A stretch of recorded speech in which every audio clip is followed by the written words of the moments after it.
Aujourd'hui, je donne l'information nécessaire pour savoir comment construire votre portefeuille de placement. On n'a pas besoin d'être un expert, mais lorsqu'on va aller rencontrer notre conseiller financier ou si on espère devenir investisseur autonome, on a besoin de comprendre le concept essentiel de création de portefeuille, notre portefeuille de placement. On va parler d'obligations, on va parler d'allocation d'actifs, puis on va parler de ces aspects-là en lien avec le livre Le chemin simple vers la richesse. On va partager la vision de l'auteur du livre, J.L. Collins. Si ces aspects-là vous intéressent, restez à l'écoute. Vous écoutez Indépendance financière et hypothèque, où l'endettement est à éviter, l'épargne est à l'honneur et où la maison complètement payée remplace la voiture de luxe comme symbole de richesse. Je suis Frédéric Lacharité, courtier hypothécaire à Montréal et au Québec. Je veux vous aider à prendre le contrôle de vos finances, à transformer votre vie. Je vous transmets ma formule pour atteindre l'indépendance financière.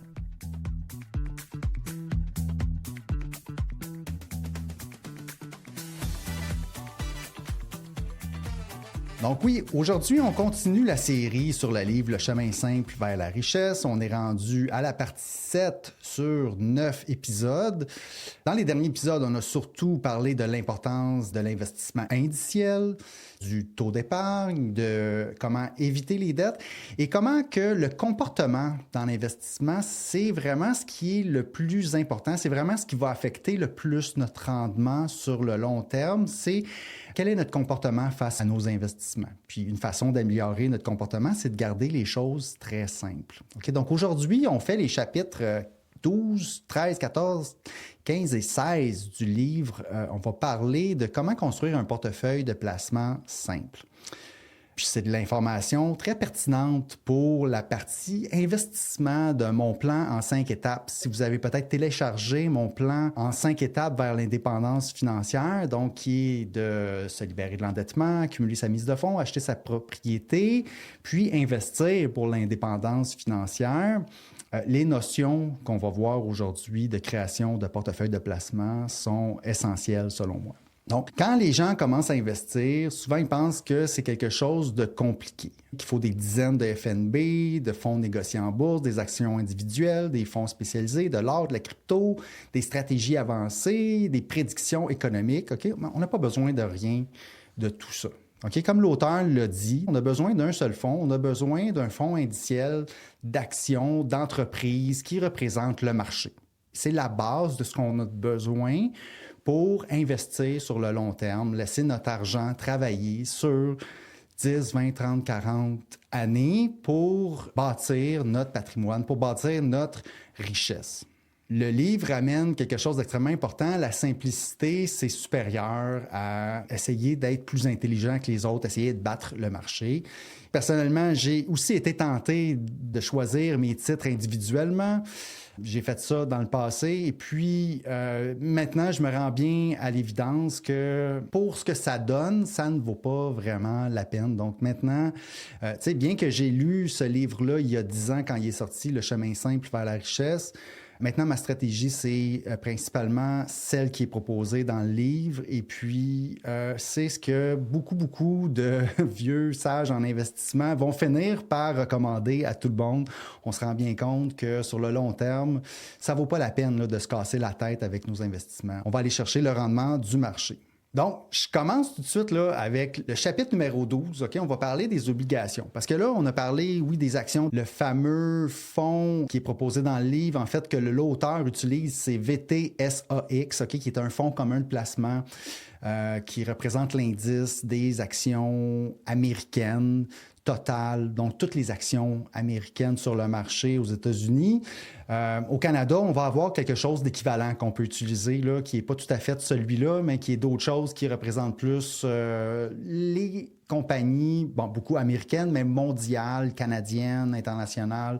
C'est l'équivalent. Mais l'auteur mentionne là, que parfois, si on n'est pas à l'aise d'avoir un portefeuille 100% actions, c'est-à-dire avoir juste des entreprises dans nos placements, on peut, si on veut, utiliser les obligations. Les obligations, ça va faire en sorte que la volatilité va être moins grande. Il va y avoir moins de variations de valeur dans notre portefeuille lorsqu'on va inclure une partie en obligations. Mais c'est quoi une obligation? C'est quoi un fonds d'obligation? OK, c'est ça qu'on va regarder au chapitre 12. Ça vaut la peine d'en parler. C'est vraiment les deux choses qui vont être incluses dans notre portefeuille, avec peut-être de la liquidité en argent. On pourrait avoir de l'argent, des obligations, puis des actions. En fait, c'est les trois choses. Là, c'est comme on a vu au dernier épisode. C'est les trois seules choses qu'on a de besoin dans notre portefeuille de placement. Donc là, pour les obligations, il y a beaucoup de choses qu'on pourrait dire sur les obligations. Je vais m'en tenir seulement à la base ici. Premièrement, OK, lorsqu'on achète une action d'une entreprise, on devient propriétaire de cette entreprise-là. Ça, on le comprend. Si l'entreprise augmente en valeur, notre action gagne en valeur. Si l'entreprise fait des profits et déclare un dividende, on va recevoir ce dividende-là en tant qu'actionnaire. Si on achète une obligation, c'est qu'on prête de l'argent. OK? On ne devient pas propriétaire de cette entreprise-là. C'est que l'entreprise peut émettre de la dette, puis nous, on achète l'obligation, dans le fond, mais ce qu'on fait, c'est qu'on prête notre argent à cette entreprise-là. Puis on ne prête pas juste à des entreprises, on peut prêter à un gouvernement, à une ville. En échange, ce qu'on va recevoir, c'est un taux d'intérêt pour une période donnée. Puis à la fin, normalement, on a le remboursement de ce qu'on a prêté. Ça, c'est en principe, c'est quoi une obligation? En réalité, c'est de la dette. C'est lorsqu'on va prêter de l'argent à une entreprise, un gouvernement, une ville, etc. Deuxième chose importante à savoir sur les obligations, c'est qu'on n'est pas obligé d'acheter justement une dette, c'est-à-dire prêter de l'argent puis attendre que cette entreprise-là nous remette l'argent puis nous verse l'intérêt à chaque mois, par exemple, ou à chaque année. On n'a pas besoin de procéder comme ça. On peut aussi, comme on achète un fonds d'action indicielle, on peut acheter aussi un fonds d'obligation qui est bien plus simple pour nous à faire. Puis c'est ce qu'on va vouloir faire en passant. On va vouloir absolument passer par un fonds d'obligation. Donc, on va aller même avec un fonds indiciel d'obligations. Où est-ce que ce fonds-là a différentes obligations à différentes échéances, à différents taux d'intérêt, de différents milieux, entreprises, gouvernements, un mix de tout ça. Puis, on va faire le marché obligataire. Puis, l'auteur propose un fonds d'obligation en particulier. On a aussi des fonds d'obligation qu'on peut utiliser avec Vanguard, par exemple, au Canada. Je vais y revenir là, pour les fonds qui seraient comme l'équivalent de ce qu'on peut utiliser là, pour appliquer cette stratégie-là. Le troisième point à savoir sur les obligations, c'est que les obligations, ça sert surtout à réduire la volatilité d'un portefeuille. Habituellement, les actions vont offrir plus de rendement à long terme que les obligations. Mais les obligations sont souvent plus stables. La valeur varie moins dans le temps. Donc, si on veut un portefeuille où la valeur varie moins, c'est-à-dire surtout, ça ne nous dérange pas quand ça varie à la hausse, c'est à la baisse là, que ça nous dérange, on va s'entendre, les obligations ont moins de risques d'avoir des grandes baisses de valeur. Parce que c'est de la dette, parce que de la façon que la dette est plus stable et moins risquée, donc par définition, on va avoir des moins grandes variations. Donc, si on en a beaucoup dans notre portefeuille, la valeur de notre portefeuille global va fluctuer moins. Okay? Donc, on en ajoute pour que le portefeuille devienne plus stable, mais généralement, le rendement potentiel va diminuer. Plus qu'on en ajoute dans notre portefeuille, moins qu'on va faire de rendement, parce que les actions, c'est ce qui donne le plus de rendement. Quatrième point important, qu'est-ce qui détermine le risque d'une obligation? Okay? Parce que c'est pas vrai qu'une obligation, ça a zéro risque. On prête de l'argent à une entreprise, un gouvernement. Il y a quand même un risque. Okay? On va définir c'est quoi les risques. Premièrement, c'est la qualité de l'emprunteur. Donc, si c'est une entreprise qui fait faillite, par exemple, on pourrait se retrouver, c'est certain que c'est les actionnaires qui vont perdre le plus si une entreprise fait faillite, mais en bout de ligne, s'il n'y a pas assez d'argent pour rembourser la dette, celui qui a prêté, qui a acheté une obligation d'une entreprise qui fait faillite, pourrait se retrouver à ne pas retrouver tout son argent. OK? Donc, la qualité de l'emprunteur, ça, c'est une des premières choses qui détermine la qualité d'une obligation. La durée du prêt aussi. Tu sais, un prêt court terme, c'est moins risqué qu'un prêt long terme. Donc, un prêt long terme, une obligation long terme, va normalement générer plus d'intérêt qu'une obligation court terme. OK? Même principe pour les hypothèques. Hein? C'est pour ça qu'on va payer un petit peu plus cher pour avoir une hypothèque sur 5 ans versus sur 3 ans. En général, ce n'est pas tout le temps le cas. Parfois, la courbe est inversée. En général, plus le terme est long, plus c'est risqué. Donc, même chose en tant qu'investisseur, lorsqu'on va investir dans une obligation. Donc, rappelez-vous, on va investir dans un fonds d'obligations qui a différentes durées, donc long terme, court terme. Donc, on n'a pas besoin de comprendre vraiment tous ces aspects-là. Ce n'est pas nécessaire. Par exemple, un gouvernement solide peut emprunter à un taux plus faible. Donc, les gouvernements, on s'entend que c'est assez rare qu'ils font faillite. Donc, techniquement, les taux d'intérêt, lorsqu'on prête de l'argent au gouvernement, sont plus faibles que lorsqu'on prête à une entreprise. Puis même les entreprises, il y a différents niveaux qui peuvent être cotés par les agences de cotation. L'agence de cotation pourrait coter une entreprise A, B, C ou D, dépendamment du niveau de risque. Donc A, ça va permettre à cette entreprise-là d'emprunter à plus faible coût. B, D, puis là, après ça, on se retrouve avec des obligations qui sont plus risquées. Tandis qu'une entreprise plus risquée qu'un gouvernement devra offrir un taux plus élevé pour convaincre les investisseurs de leur prêter de l'argent. Puis la durée, voilà, si c'est 1 an, c'est pas pareil que si c'était 5 ans. OK, donc ça, c'est en gros, là, pour les obligations, comprendre ce que c'est. On n'a pas besoin de comprendre tous les détails. On va aller chercher un fonds d'investissement, un fonds d'obligations et non pas aller investir dans des obligations particulières. On passe au chapitre 13. L'auteur passe de la théorie à la pratique et présente 2 portefeuilles extrêmement simples. OK, on fait quoi avec ça, les obligations? Donc ici, l'auteur nous rend la vie très simple. Là. Il va nous montrer deux types de portefeuilles. OK? Il prend l'exemple de sa fille, qui est plus jeune que lui, évidemment, puis qui veut investir. Sa fille est dans la phase d'accumulation de richesse. Donc, lorsqu'on travaille, lorsqu'on n'est pas à la retraite, lorsqu'on ne retire pas de revenus de notre portefeuille de placement, on est dans une phase d'accumulation, c'est-à-dire qu'on travaille, on dégage un profit, puis on va ajouter de l'argent dans notre portefeuille de placement. Le portefeuille d'accumulation de richesse, dans cette phase-là, l'auteur du livre met de l'avant l'idée qu'on n'a pas de besoin d'avoir d'obligations. On peut avoir 100% en actions. C'est ce qui va nous donner le meilleur rendement. On a un horizon de temps qui est long de toute façon devant nous. Donc, si on est capable de tolérer les fluctuations, d'avoir un portefeuille 100% actions, c'est ce qu'il recommande. On pourrait vouloir mettre un 10% d'obligations, 90% actions dans notre portefeuille. Okay? Puis là, à ce moment-là, le rendement serait sensiblement le même. On aurait un petit peu moins de variations parce que là, évidemment, il y a plein d'études qui ont été faites historiques sur le rendement des obligations versus les actions, puis les rendements d'un portefeuille, par exemple, avec 10% d'obligations, 90% actions. Si c'est ce qu'on veut, il dit ça pourrait être ça aussi, mais lui, à la base, le portefeuille 100% actions, c'est plus simple. Donc, en réalité, c'est quasiment mieux d'aller avec un portefeuille comme ça, juste parce qu'on ne veut pas avoir 2 fonds différents. OK? L'idée, c'est que les actions sont historiquement la classe d'actifs la plus performante à long terme. Donc, pourquoi mettre des obligations? Les crises boursières sont normales et inévitables. OK? On en a déjà parlé dans les derniers épisodes. Donc, ça va arriver, c'est sûr. Aussi bien mettre 100% en action parce qu'on sait que ça va revenir après. Donc, même s'il y a des crises boursières, même si notre portefeuille diminue, ça va récupérer par la suite. On a le temps devant nous parce qu'on est dans la phase d'accumulation. Puis, un investisseur discipliné qui reste investi finit généralement par être récompensé. On va revenir avec un meilleur rendement si on fait ça.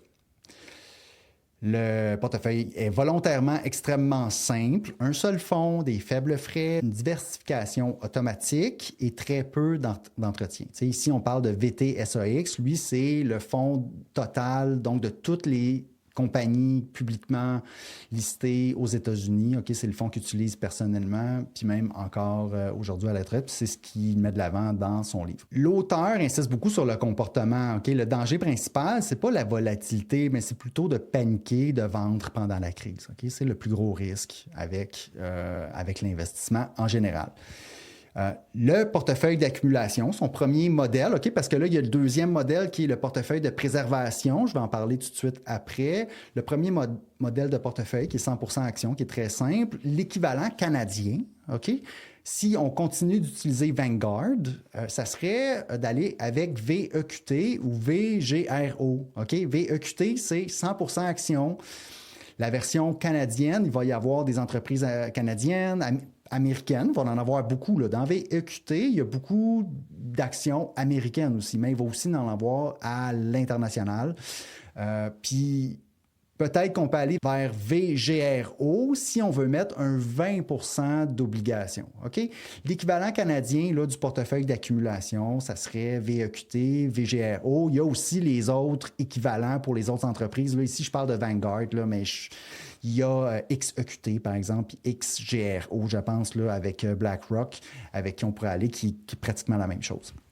Le portefeuille de préservation, OK, que l'auteur nous parle dans le chapitre 13 ensuite, c'est quelqu'un qui approche de la retraite puis qui vit déjà de ses placements. L'auteur ajoute des obligations au portefeuille. Donc lui, c'est sa situation personnelle. Monsieur est à la retraite, un certain âge, a arrêté de travailler, vit de ses placements.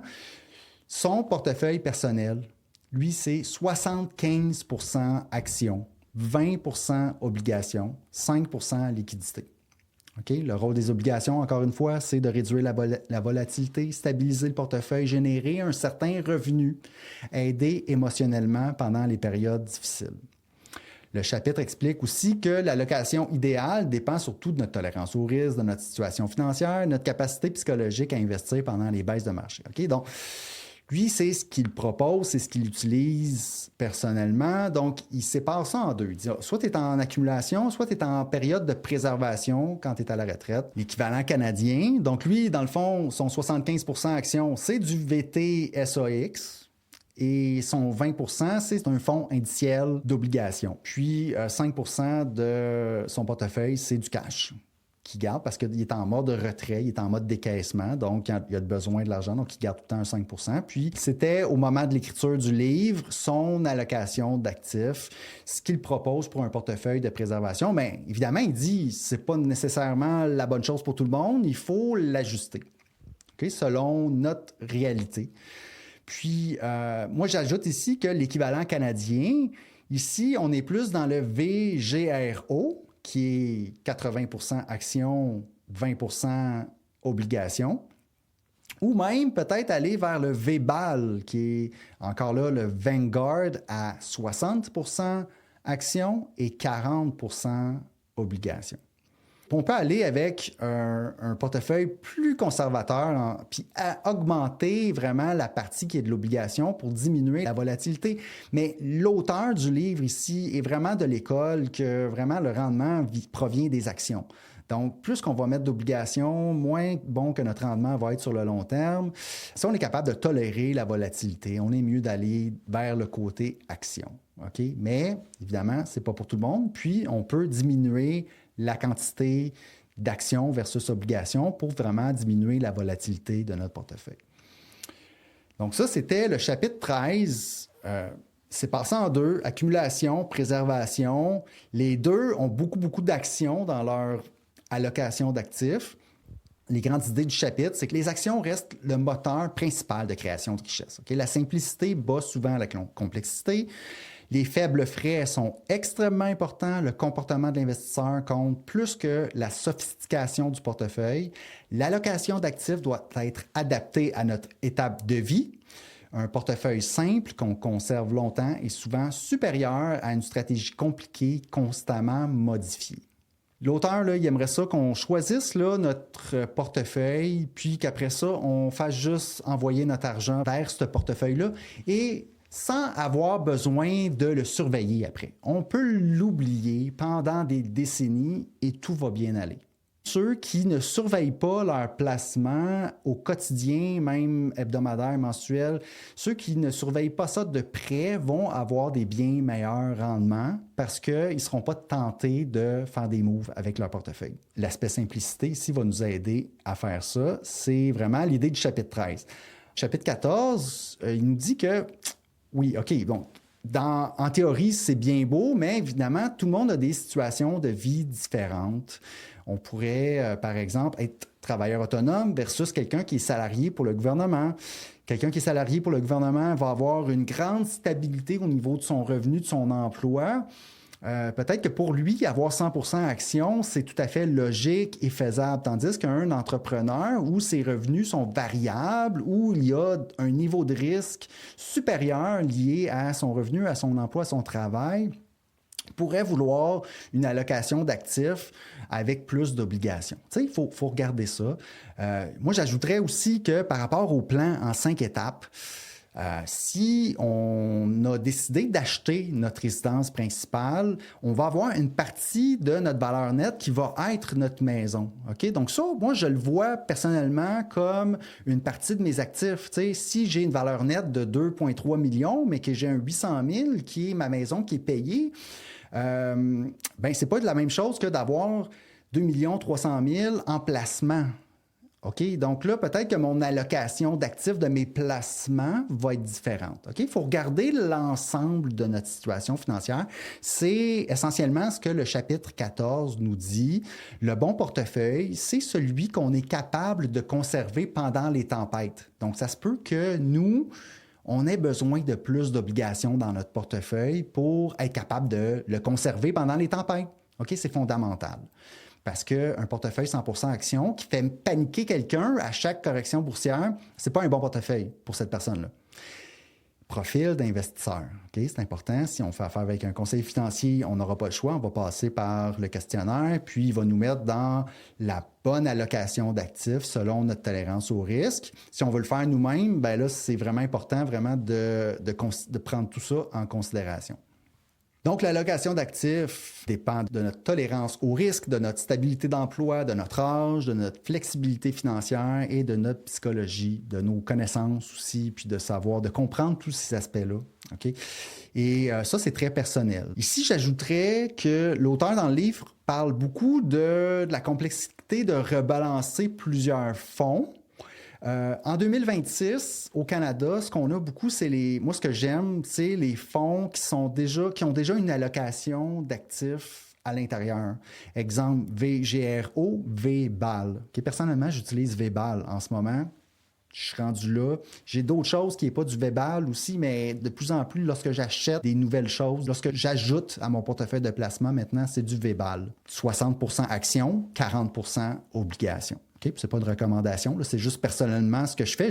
Comme je vous dis ici, là, c'est personnel, là, notre allocation d'actifs. Là, je vous donne l'information, puis je vous donne aussi la vision du livre Le chemin simple vers la richesse.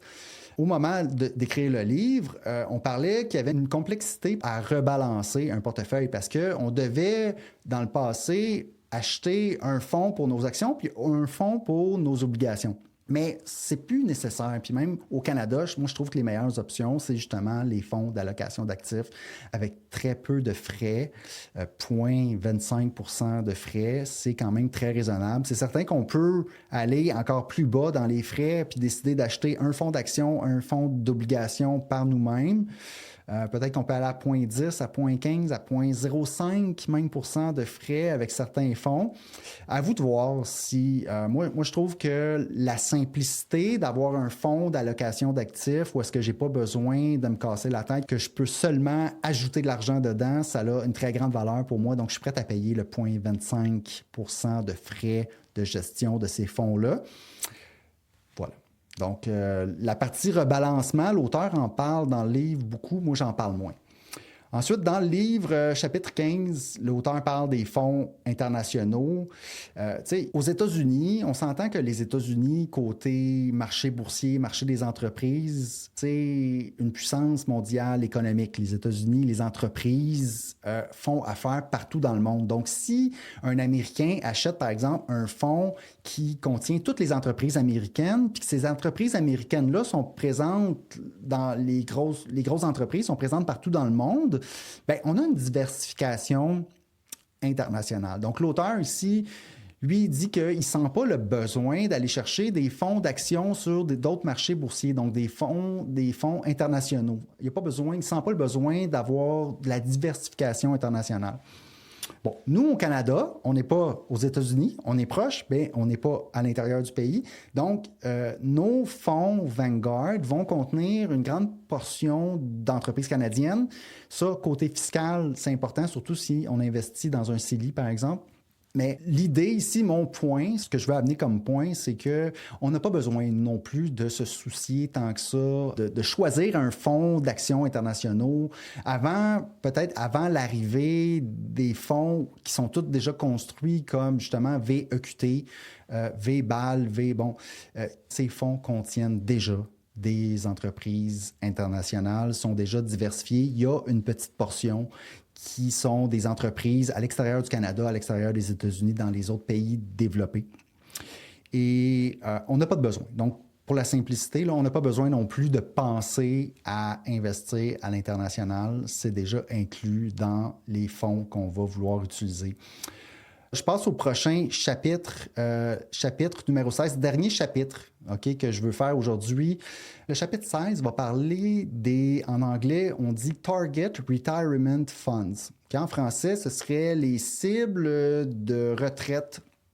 Revenons là, à l'allocation d'actifs. On dit qu'on est en période d'accumulation versus en période de protection ou de préservation de notre portefeuille, et puis que notre allocation d'actifs peut changer avec l'âge. Puis là, on pourrait se dire, ouais, mais là, c'est pas pratique parce que à quel moment, à quelle année je dois switcher d'un fonds à l'autre? À quel moment je dois switcher, par exemple, d'un VEQT à un VGRO?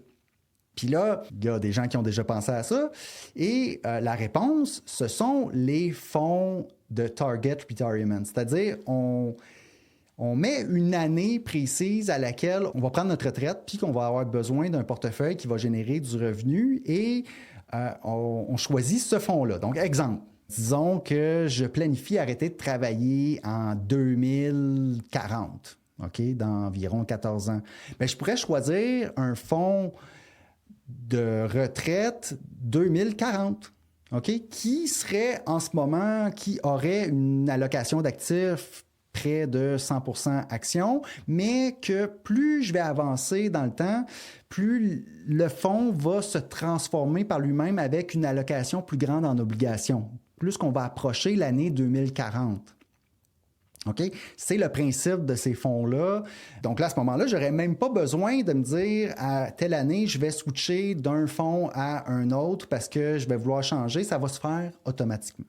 Donc ça existe. C'est très populaire aux États-Unis. Vanguard a une série de fonds comme ça avec des années de retraite. L'auteur en parle. La critique, c'est que ces fonds-là vont coûter plus cher en frais de gestion. Moi, j'ajouterais aussi qu'au Canada, la version Vanguard n'est pas disponible. Il y a d'autres compagnies qui l'offrent, surtout certaines grandes banques. Et ça va être dans des options plus en version fonds commun de placement. La grande difficulté avec ces fonds-là, ici, ça va être que ça coûte cher. Au Canada, ça peut coûter autour de 1 à 2 % de frais de gestion. Alors qu'un FNB tout en un indiciel, comme on regardait, peut coûter autour de 0,25 %. Ça fait une énorme différence sur 25 ou 30 ans. Donc, pour ne pas avoir à décider d'une année où est-ce qu'on va passer d'un fonds d'allocation d'actifs à un autre, qui serait moins risqué, je trouve ça très, très cher. Donc, j'ai l'impression qu'il n'y a pas de bonnes options en ce moment de fonds de cibles de retraite au Canada. Il y a peut-être une entreprise avec des fonds négociés en bourse. Faudrait que je retrouve le nom, là.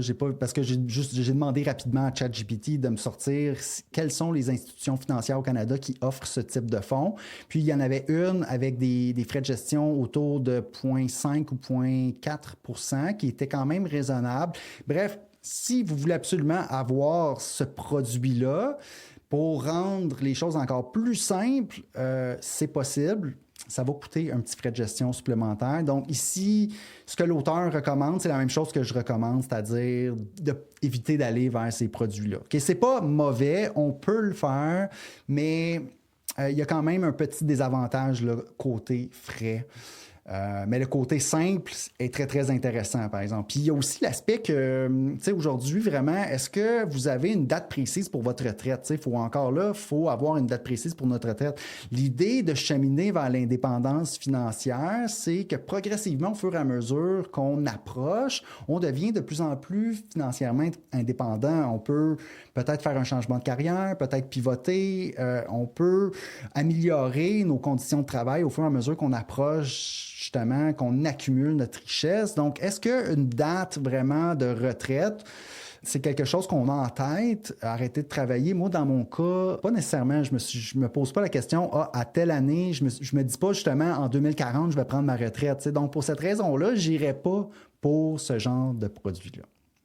Voilà, donc c'est terminé pour aujourd'hui. J'ai fait le tour des chapitres que je voulais résumer du livre Le chemin simple vers la richesse. Si je résume les chapitres 12 à 16, les obligations servent surtout à réduire la volatilité.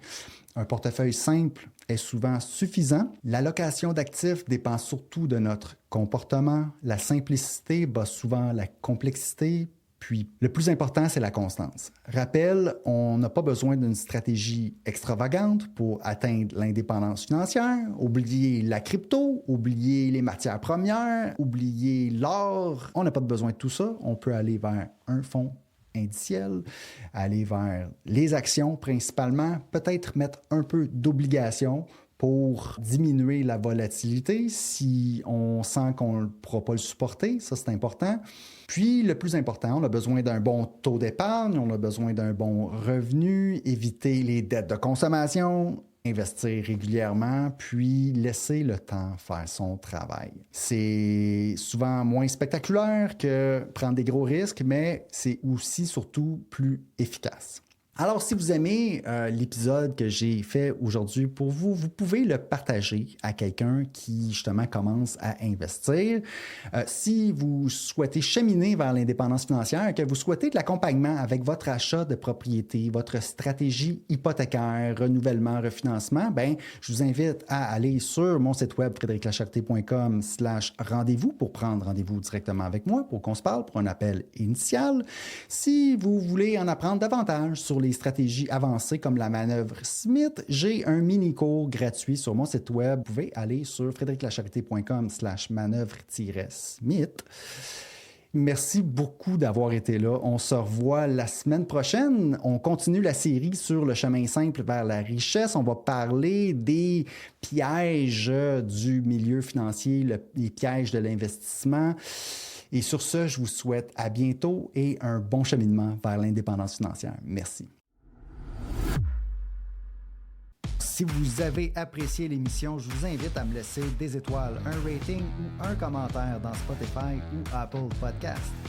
Pour plus de contenu, allez suivre ma page Facebook Indépendance financière et hypothèque. Et si vous voulez en savoir plus sur mes services ou voulez prendre rendez-vous avec moi pour me parler, allez simplement sur mon site web frédériclacharité.com. À bientôt!